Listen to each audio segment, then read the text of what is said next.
Speaking of smooth sailing, I got to tell you a little boat story because it's interesting to me. The boat has run smooth as just like a destroyer escort since I got it over from Florida. Came through the Panama Canal on a boat, came up from Mexico. The boat has only 500 hours on it. It's amazing. It's a big boat, over 60 feet long, twin 1,000-horsepower Caterpillar engines. Just runs like a ship, a small ship. Ran fine. All of a sudden, this Saturday on the way to the fuel dock, I had a slight, vibration coming out of the starboard engine. When I went over 1,700 RPMs, I couldn't figure it out. But the vibration disappeared after I filled the tanks with 1,000 gallons of diesel, which was about 7,000, 8,000 pounds, and I figured out what happened. If there is a mechanical engineer listening to the show who knows what I think happened, give me a call. San Francisco, Lance, welcome. You're on the air. What's on your mind? I'm on that core base at 650 KSDE, and I will not forsake them when you move to 860. What is it? Oh, come on. You got to forsake them. You got to. If you live in the San Francisco area, you got to listen where you don't have to search for the signal, right? Well, I'll listen wherever I am. At Tahoe, I'm sure it'll be 650. Can I talk about the boat, Dr. Savage? Yeah, why not? I'd love to hear your opinion. 1,000 gallons of fuel weighs on the order of 7,000 pounds. You're approaching 4 tons there. And I'm yes. sure that much mass in the boat will change the spring mass damper characteristics. I think you're right. Now, hold on. That's incredible because I said, wait a minute, the vibration, the very slight tremor at 1,700 and up on the starboard engine. Remember, I was running with almost 3% of the fuel capacity going to the dock.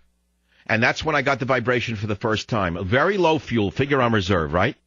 Yep. So here's a boat that's 62 feet in length overall, or 63. It is true that 4 tons of fuel is going to slightly flex the hull and the drive shafts, right? Correct. So that's what it was. The vibration characteristics of the entire system. Imagine that the whole thing is like a large piano wire. And you change the tension on it or change the mass that is upon it. It'll change the natural frequency. And I think what you found was a harmonic with one of your boats and the hull at that minor loading. I swear to you, that's what I figured out on my own because there was no explanation. Prior to this, it had run with no vibration. It was funny. The night before, I had watched Escape from Alcatraz with Clint Eastwood. I sometimes like to watch movies about San Francisco that was set years ago. I like the Maltese Falcon, whatever movie was set here in the 50s, particularly the late 40s. But the Eastwood movie, and I loved the Alcatraz pictures, the foghorn in the city in the background. And I really got a kick out of going by it on my boat. I always do. I mean, I really love this city. Can I tell you one other thing about engines? I love engines and engine rooms. I always have. I spent one of the most pleasant rainy Sundays of recent memory in the engine room of my boat alone. You know what I did? I added oil to the engine. What else did I do? I took the water maker and made it run. It would have been on pickling, and I unpickled the water maker. It produces a phenomenal amount of water when you're cruising. I don't think I'll really use it because I'm basically a weekend boater. I just did little things in the engine room. And I remember what. The steering, you're not going to believe this. This is of interest to you. I'm sure it is because it was to me. It has to be of interest to you. If you have a reasonably logical mind, you'll find this interesting. The steering was slightly soft. The captain, who hadn't been on it since he brought it up from Mexico for me, said, your steering's soft. He said, there's an air pump. You got to get an air pump, and you got to pump up the booster. Blah, blah, blah. There's like a container down there that's supposed to be between 25 and 35 pounds per square inch, like a bike pump, right? It was 10. So in other words, I said, what, I would have lost my steering if you didn't tell me that? He said, no, there's an auxiliary this that does that.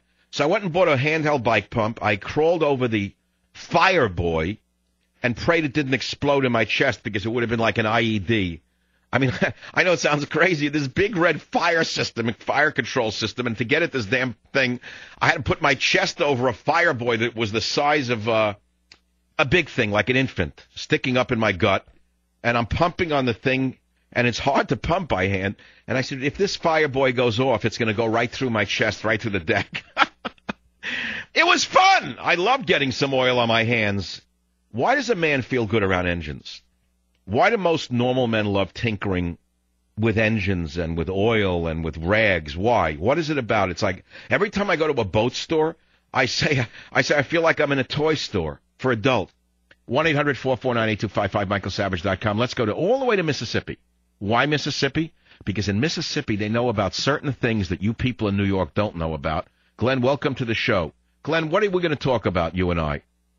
Well, I've got a 30-year experience in building steel ships for the United States Navy, and I was prepared to discuss the issue with your 62-footer.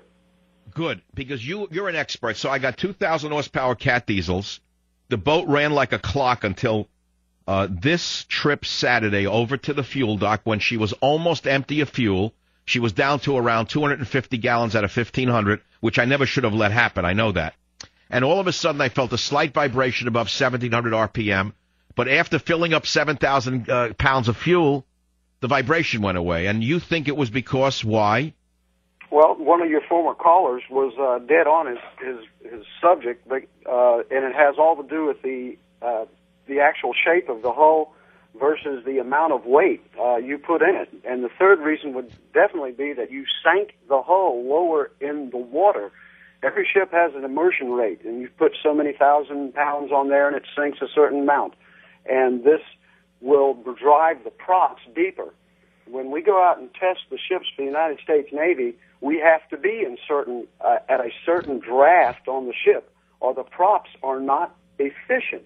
The other reason is that the harmonics, that being the running speed of the propellers port versus starboard, set up a given harmonics. Every ship has harmonics dealing with the props, which is a millihertz that they deal with. If you sync them up, they run perfectly. If they get out of sync, you will feel vibration.